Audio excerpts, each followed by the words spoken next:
So basically what's happening is we have a delete day at our school. It's an opportunity for our students to be able to come and completely take off anything that's negative on their social media. And the reason we do this is because social media is something that's very relevant, especially for us as students.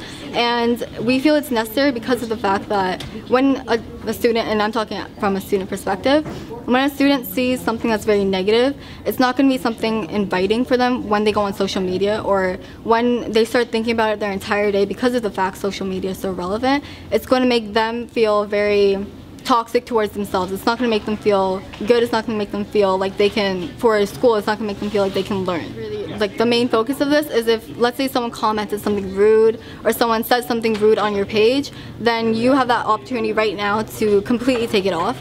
And if someone if you know a specific person that is the usual person that does things like that to you, then you are able to completely block them off or delete them off your Facebook or social media.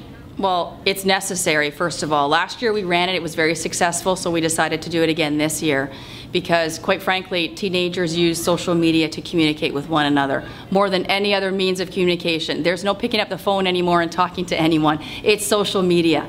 And so if they're going to use it, they need to be armed with the knowledge to do it safely. Absolutely. And I think it's very important for young people, for anyone that's using social media, to realize that once pictures or information is disseminated into the social media, it's out there and it's beyond your control. So how do you do that safely?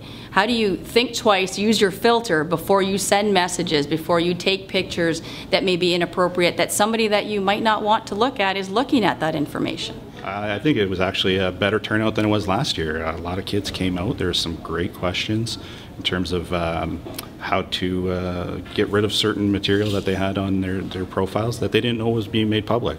So yeah, I think it was a great success. The biggest challenge, I would say, is getting the message out. You know, you got to be careful about what you're putting out there, and it could potentially affect you. Their reputation, their self-esteem, their self-concept is still growing and maturing, and it can be devastating for them at a very early age.